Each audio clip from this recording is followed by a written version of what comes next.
There we go. All right. Thanks everybody for joining. Above the Rim, no bullshit podcast where we just get right down to it, raw, nitty gritty. I'm your host, Payroll Phil. Most of you guys know me from LinkedIn. I got our first guest here, Ryan Feely, over at Seamless. Me and Ryan have been connected for I don't know what, 8, 10 years now. It's been a Oh while. my God. Seven Yeah. plus, yeah. Um, Kind of jumped into the payroll space with Seamless's help with their data, whatnot. I'll give them a plug, right?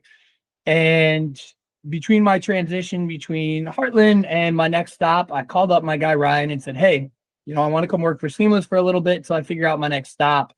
And it kind of changed the trajectory of my career, right? Ryan, one of the things that he's amazing at is discovery, right? And he kind of changed my career, how I looked at discovery and how I did it, right? So, Ryan, I just want to kick it over to you and maybe just kind of, introduce yourself, give a background, you know, talk about some of the things that you taught me at Seamless and some of your key points, and then I'll just kind of dive deeper into those. Yeah, for sure. Name's Ryan Feely, senior account executive. I don't even know what my title is at this point. I'm a partner. You do everything. I'm a senior principal account executive at Seamless AI. Great opportunity. I think the story's really cool.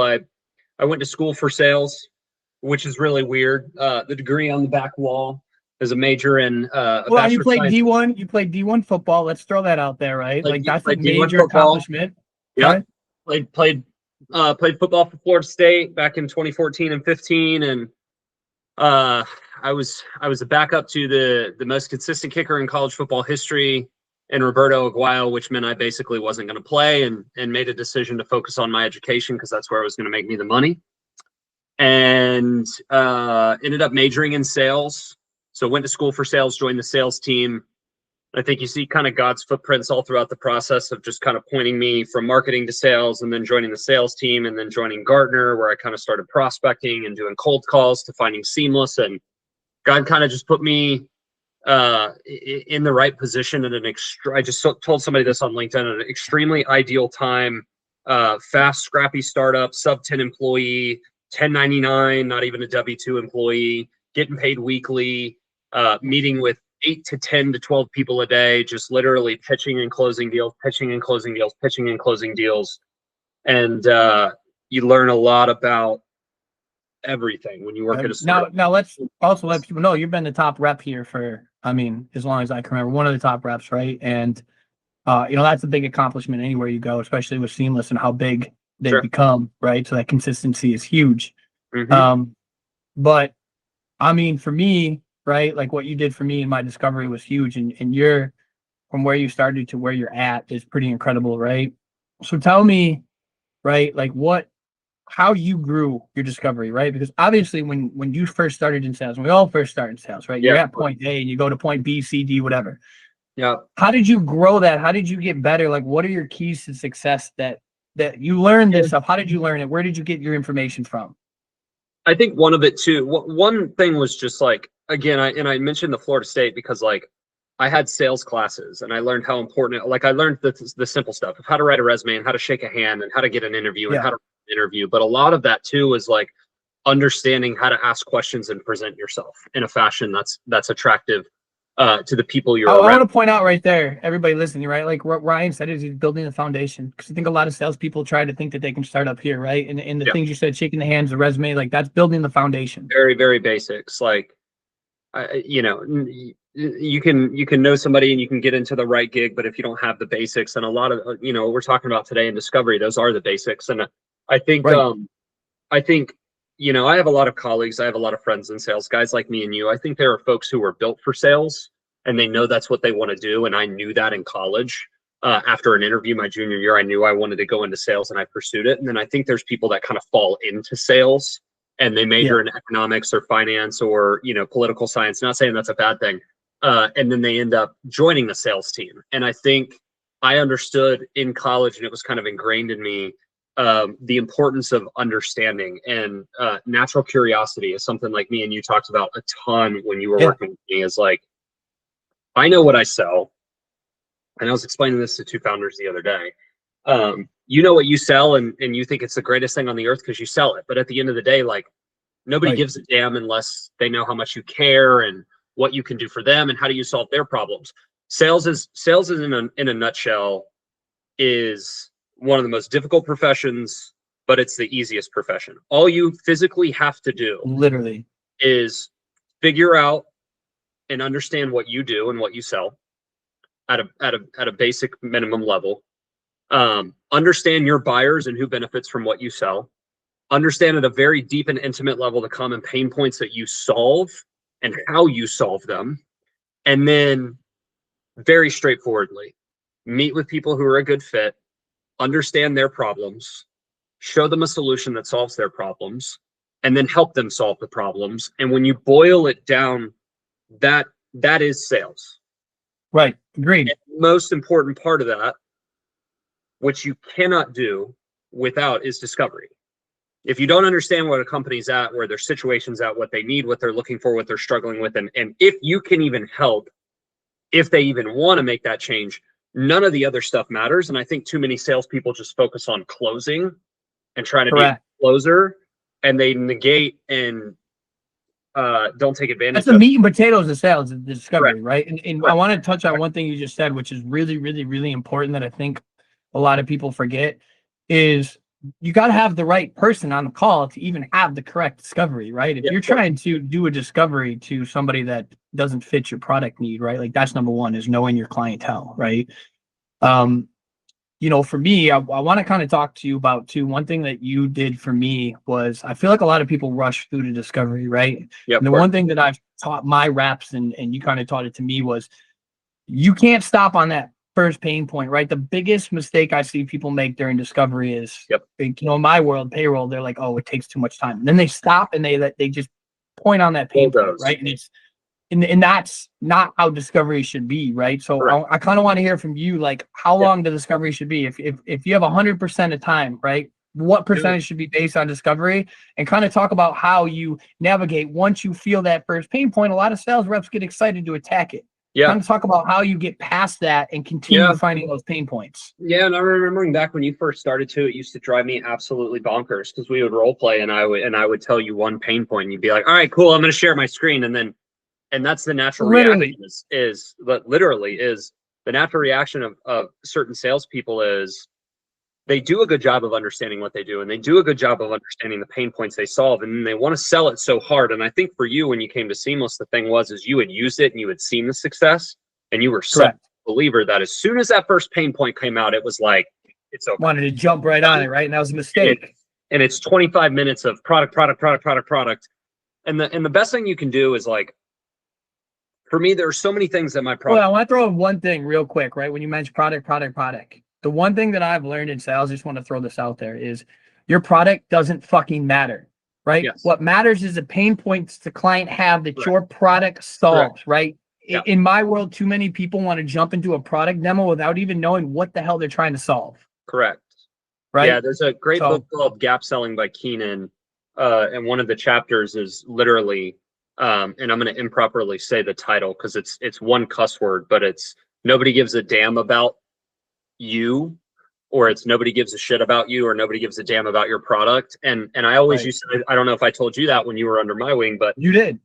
It was look how shiny and look how good and look at these G2 reviews and look at these testimonials, and you just bombard people with it. And like, nobody gives a shit about that. Like literally nobody cares.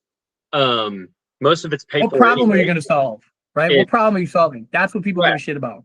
Exactly. So like the question of time, like, for me, the worst thing you can do is you get into discovery and you're being robotic and you're trying to figure out a pain point. One, it's always about just starting the conversation very naturally. So for me, one of the main reasons and main things I love to start with is I just want to understand why you showed up today. It's like one of my favorite topics to start with.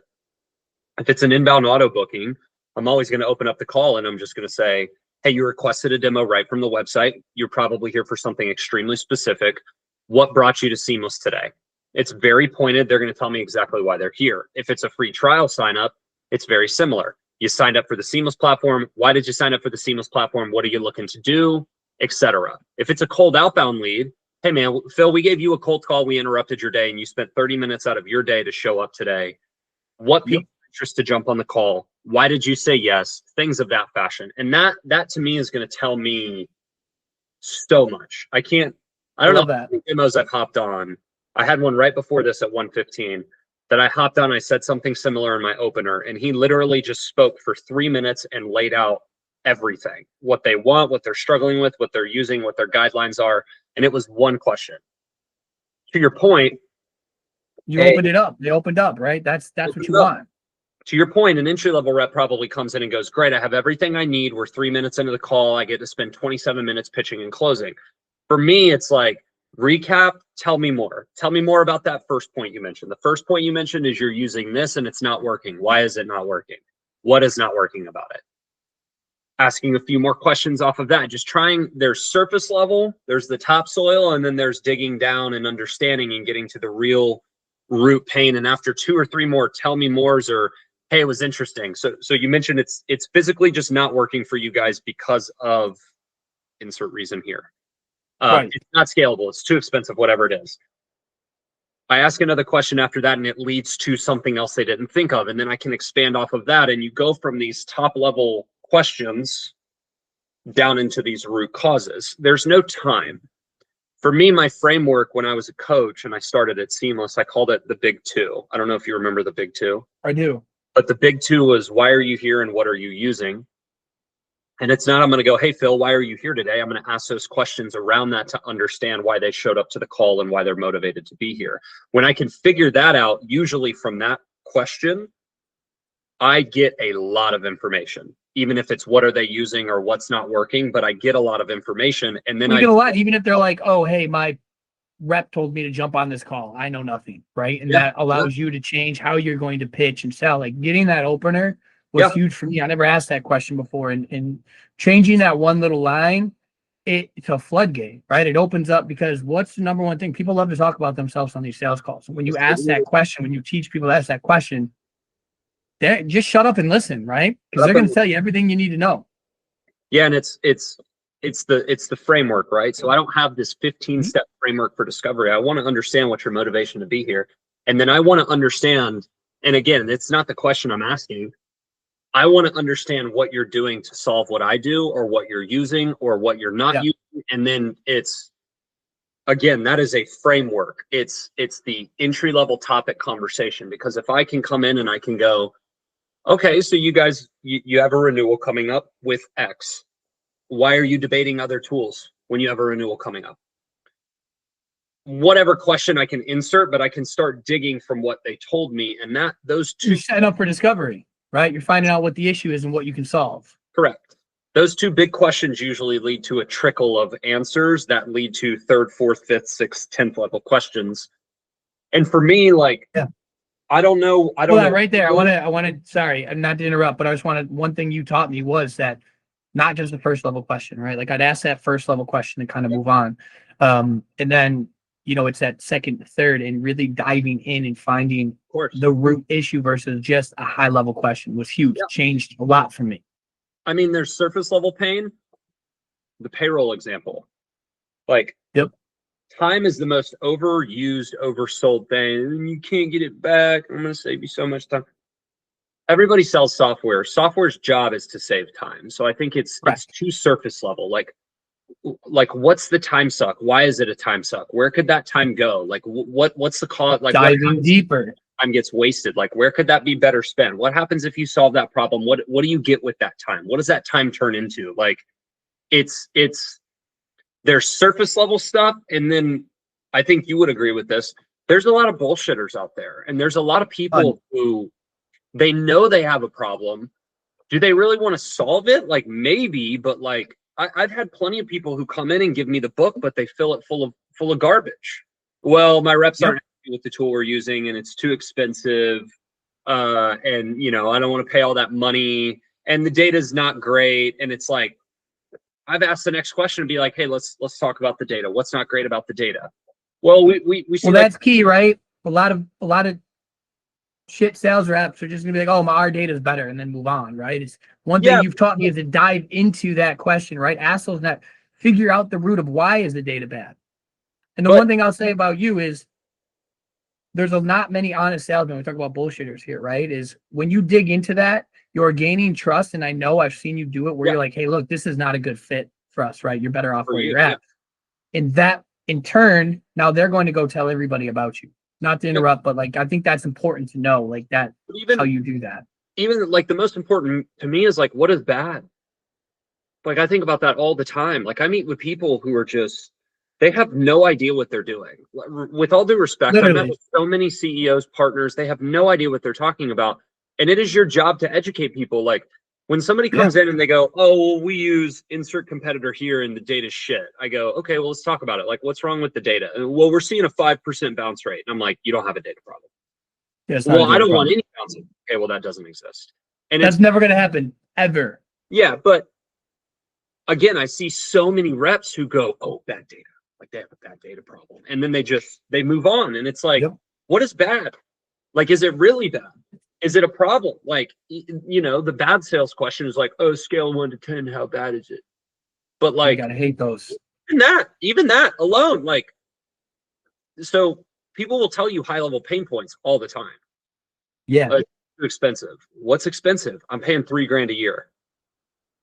That's yeah, not because expensive to you, expensive to me, and expensive to the next client is completely different. Right. So you get those surface level, and in my mind, like one of the best skills, this is a side tangent, but one of the best skills I adopted as a sales rep is I can look at the camera, look at you face value, and I can type full notes without looking at the keys in my that's a CRM skill. every single section without ever looking at the keyboard.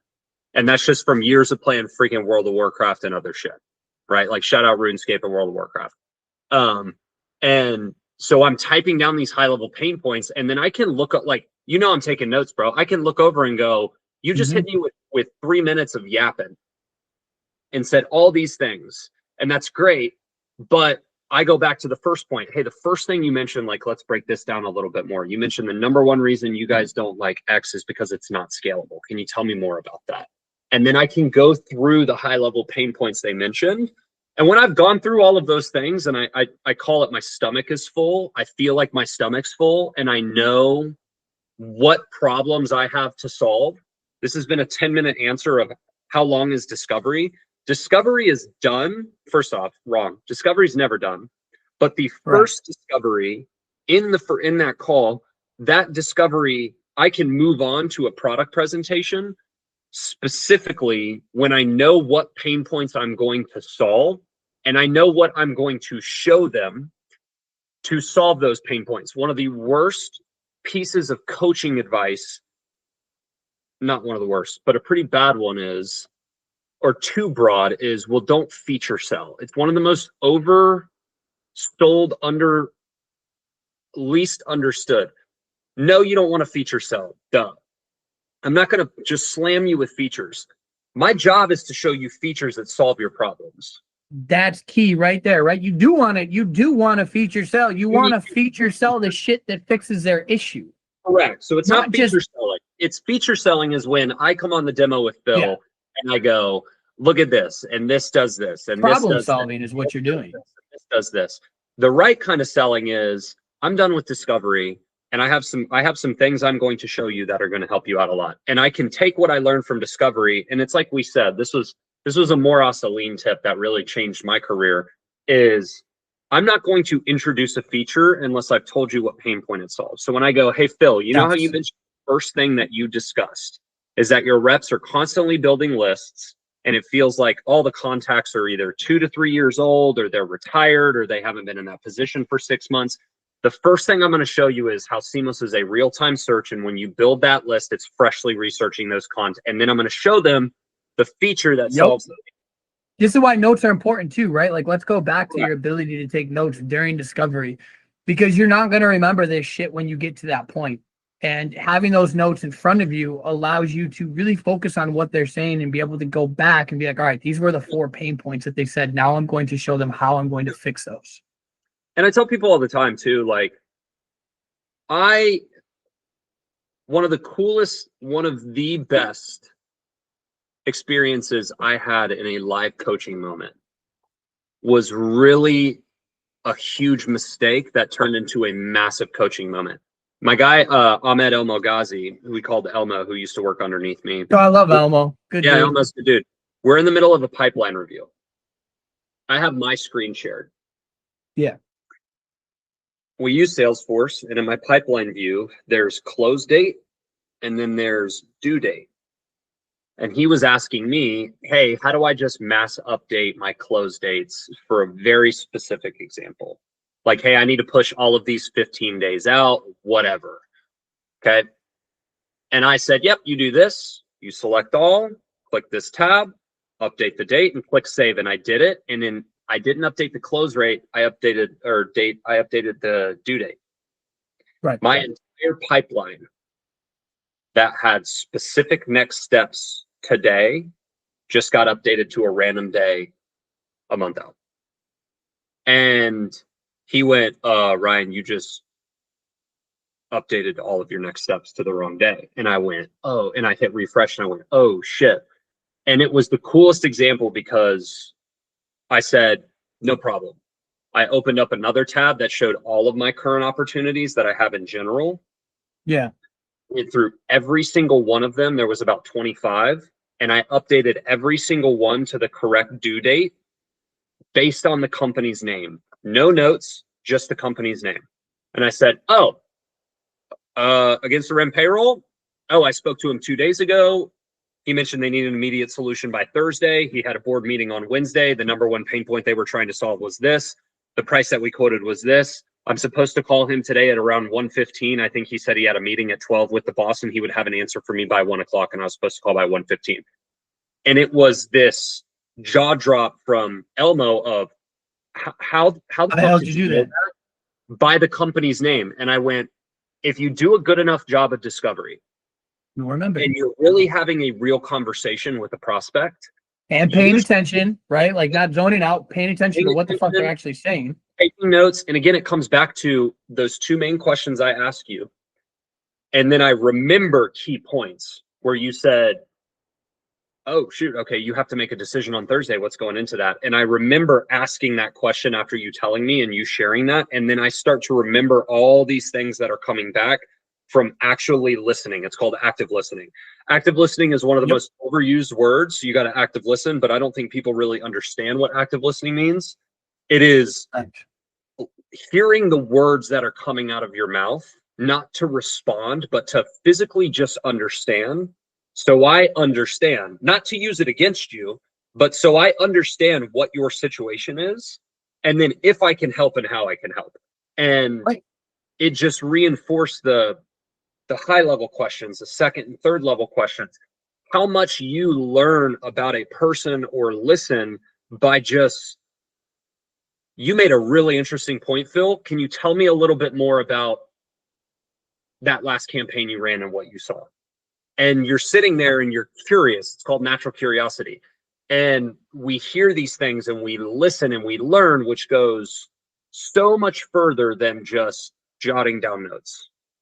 Yep. So but I want to touch on the notes real quick. Those notes that you take and the detailed notes you take, when you actually sit there and you active listen and you take notes, it engraves it into your head, right? I come across a lot of reps that are like, I don't want to take notes during discovery. And I'm like, you're messing up. You do want to take notes during discovery because now you're listening, you're comprehending it, you're writing it down, you're going to remember that stuff, right? Notes are important. I can't tell you how many reps screw up on discovery by taking shitty notes, because you were a perfect example of this when you'd go and you'd pull a client from a year ago, right? And your notes would be so damn detailed that if you ever left Seamless, anybody that works there would be able to jump into a contact 3 years ago and sell them like you had just talked to them yesterday.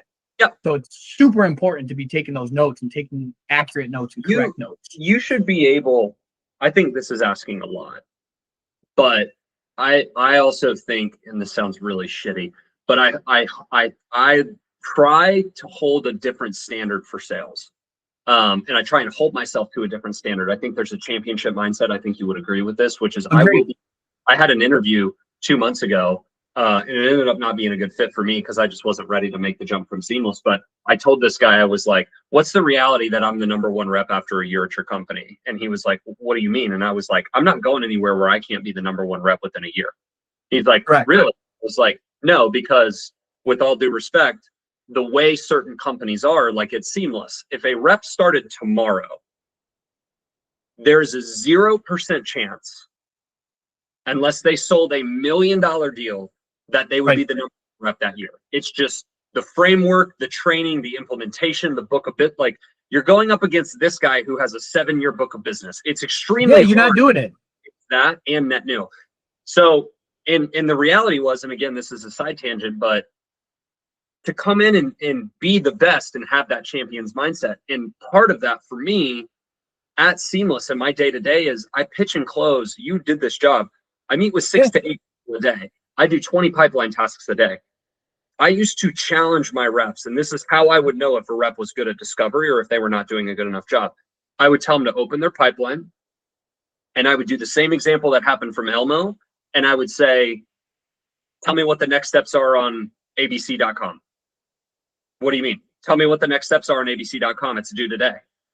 No, don't open the notes. Tell me what the next steps are. Yeah, you did it to me, right? And it was either they're doing the free trial. I'm like, that's not a next step. And the good reps who knew discovery and did a really good job of discovery had no problem going, even if it wasn't boom, boom, boom, boom, boom, it was, I'm almost positive I'm following up today because they are doing a free trial. The free trial ends tomorrow, and I'm supposed to follow up with Donna to get the exact feedback from the EMEA team that's been trialing Seamless over the past week and a half. And it was, okay, they do a good enough job of taking notes and asking questions that they can rattle that off. I don't think a lot of sales reps can say that. I don't. No, I've been in sales my whole life, and when I was at Heartland and other places as a manager, I know for a fact they couldn't. And I'm going to call myself out on this too. There was a lot of times where I couldn't either, right? Yep, I think reps, we get too involved in other shit that's not important. Yeah. Right. And a good discovery also leads you to not kick tires, right? Like, so many bad reps don't do a great discovery, and then they're chasing these deals that they could have weeded out in discovery. Yep. Right. And that's another thing too, is you talk about time. Well, how many reps that are failing are wasting time chasing sales that are never going to convert because their discovery was trash to begin with? Yeah. Right. And I did that a lot my first year at Heartland, right? Was just chasing shit because I thought it was going. You live and you learn. But that discovery, again, is the most important part. It leads to everything else in that sales cycle. It speeds things up tremendous. I mean, one, I go back to one of your original questions of how long is like, when I started working under Shari, who's my boss now, and I used to compete with him for the top spot, is like, he would spend 3 to 5 minutes in product demo. I used to spend 15 to 20, and I would spend the other 15 to 20 in discovery. And I thought that was great. And then I started watching his demos, and he would spend 20 minutes asking questions and understanding at the front end and the back end. We talk about how important secondary discovery is. Yep. You do the first discovery, and then it was enough. Again, it was, hey, here's the pain point you mentioned. Here's how it's solved. Okay, we move on to the next. Do you see, you ask those questions like, hey, do you think that solves the problem? Or, hey, how much time do you think? Or, hey, do you think that's going to save you? Do you think that's going to make it more scalable? And then you get into the next feature, and at the end of the call, it's not just a recap, but it's more discovery. And I was doing it for 15 minutes, 20 minutes of product, and he was doing it for 5. And it was like, and all it does is you sharpen your next steps. You get more defined next steps. You have more up-to-date and direct information on those long demos lose people too, right? Those long demos lose people. And that's key. 100%. So I got a question, right, for you. And it's great. You build rapport in the beginning, right? You're into discovery. Mm-hmm. How are you getting around those people, right? That they're giving short answers, their walls go up, right? So how do you break through that crap, right? Because that's a common problem that happens in discovery. Yeah. What techniques? What are you saying? How's your tone, right? How are you breaking through that? I think sometimes it can either go really well or it can go really badly. And if it goes badly, then I don't care because they didn't want to cooperate anyways. But like, badly's not a bad thing, right? If something goes badly and you find out that they're not a fit, then you move on. If it's different, everything is situational for me. So let's start with outbound. Like, if I have an outbound lead come in and their camera off and they're just not really giving responses, it's yes, no responses.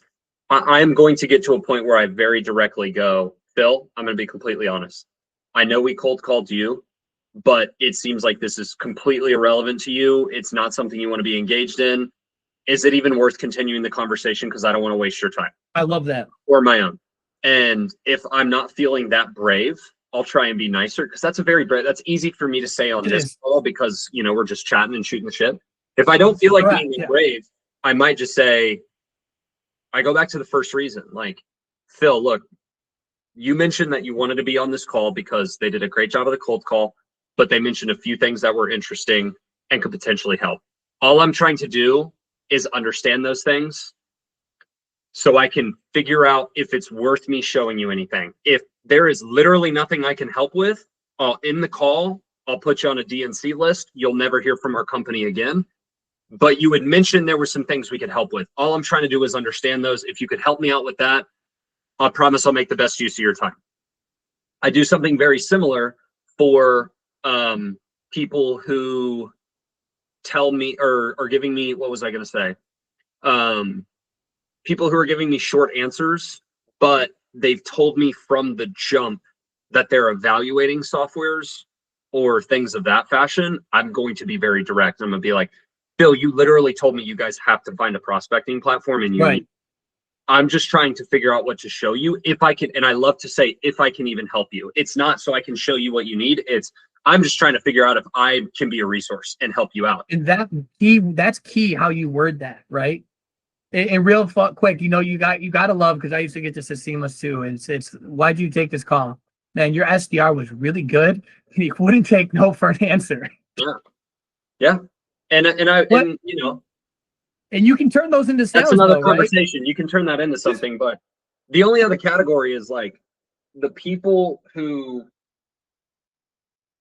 physically just don't want to answer questions and don't want to be there.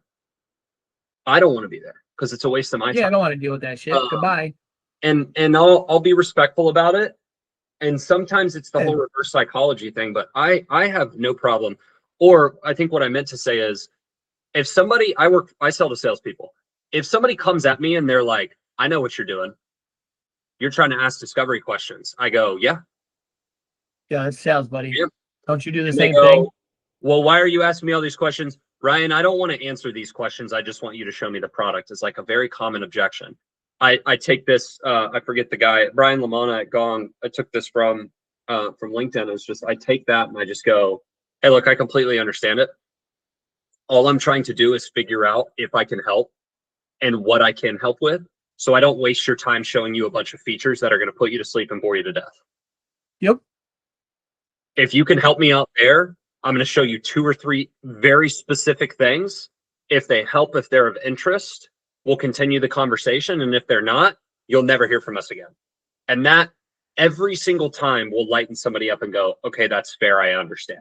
You drop their walls. Okay. So now I'm going to hit you with this. Give me an example of when you've had, hold on, my fries going good. What was this? My fries. Your fries are here. I mean, listen, this is a no bullshit sales podcast. You can eat your fries on this. We're not that serious here, right? It's not a charity. My wife brought me Chick-fil-A. That's a good wife right there. Yep, see why you wiped her.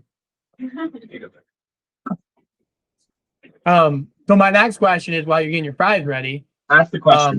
I'm ready.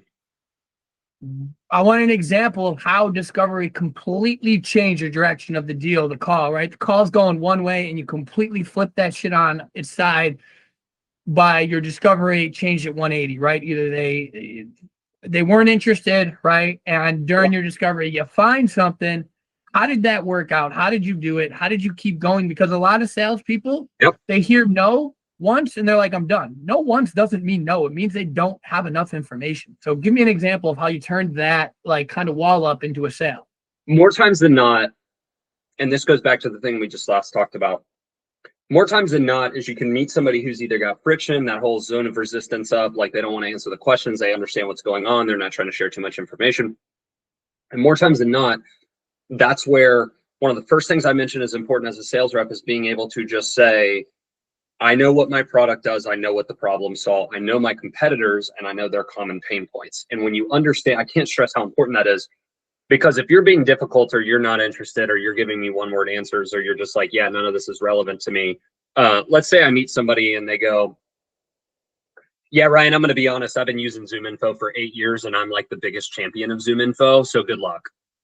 I'm just like, okay, that's great. I love that. I love that for you. I'm so So happy. kind of like when people come at me to try to get me from Seamless, right? It's the same Yep. thing. Yep. And you're not going to win every single call.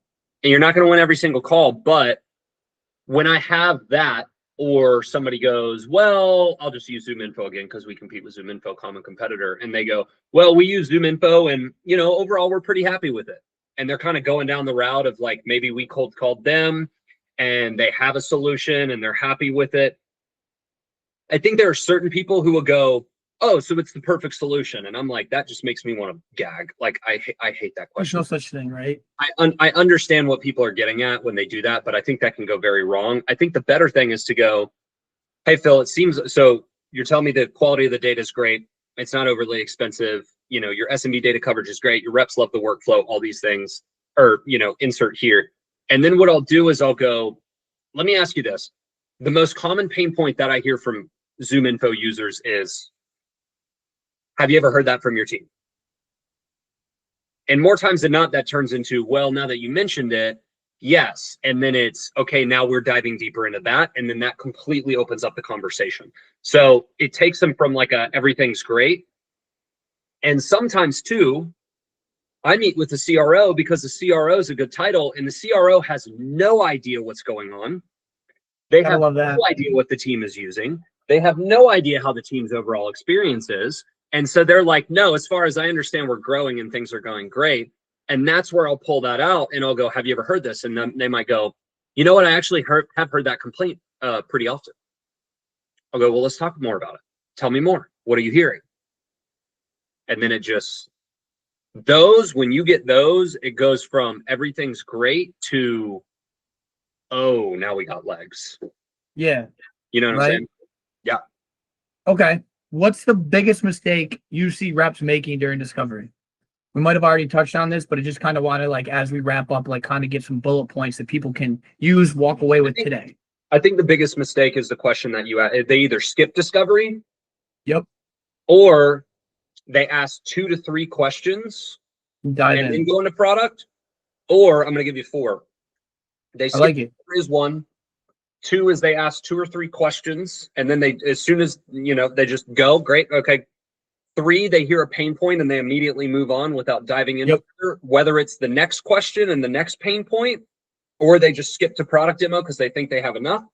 I can't tell you how many times I'd watch call recordings and reps would hear a pain point, go, oh, okay, so the data is really frustrating. Great, talk to me about training, or they just skip over it. And then the 4th thing would be stopping discovery. Like, outside of just the one pain point moving on, discovery is not a section that you check the box on. Like, discovery is always happening. So once the product's over, secondary discovery. After the call, in between emails, in between calls, things as they're going, I'm asking questions to understand what's next. So I would say those 4 things. And that's huge, right? Asking questions to understand, not asking questions just to get a response. There's a difference, right? There's a difference. So, okay. One tip, right? I'm a new user. I'm a new sales rep. I'm an old sales rep. What is one tip that anybody, new or old, can use in discovery that they can take away, they can walk away with today, and it'll make their discovery better? The number 1 tip. Number 2 tips. 2 tips. 1 is be direct with your questions and just fucking ask what you want to ask. Like, love it. There's too much, and I did this today on a call and I caught myself. You ask a question, then you explain why you're asking the question, or you ask the question, explain it, and then you end up asking another question, and they're just like, just ask what you want to know. Don't be afraid. Who gives a shit? Ask the question. Like, you don't have to go, hey, why are you looking to evaluate options? Because, you know, I've heard recently a lot, dude, shut up. Why are you looking to evaluate options? So be direct with your questions. And then the second thing is sometimes the best discovery question is why, or tell me more. And I'm not I saying love to tell me more. I love to tell me more. Keep them talking. I don't say tell me more, Phil, because I'm not Dr. Phil. I'll go, Phil, you mentioned something very interesting about the data quality. Can you tell me a little more? That is still direct, but Right. it's almost like the salesmanship of it. I know what I'm going to ask you. I'm going to ask you why you're here today, but I'm not going to go, Phil, why are you here? I'm going to go, Phil, You're you dropping their requested a walls demo. down too, right? Exactly. So It's easier to answer that, and it's more direct. not to mention, if I just say, tell me more, it's like, tell you more about what? But if I go, Phil, that was really interesting. Can you tell me a little bit more about that last data sample you ran? Yeah, It man. guides, and then you can dive in. So No, I love it, man. I appreciate you today. You know, I'm going to give a shout out to Seamless. You know, everybody that knows me knows that I've used Seamless to be successful in sales, along with Ryan's tips, right? And been using it for 8 years now. And I'll throw this out there because I know there's gonna be a lot of payroll people on here. If you actually want a chance of beating me, you should probably get that's not Seamless.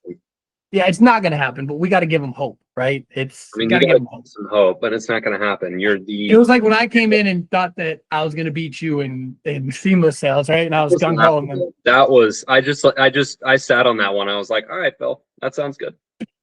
Yeah, but you know what? I want a sales rep that's going to come in and be like, "Phil, I'm going to kick your ass in sales." All right, game on, let's go. Right? Like, you're not, but it's cute that you think you can.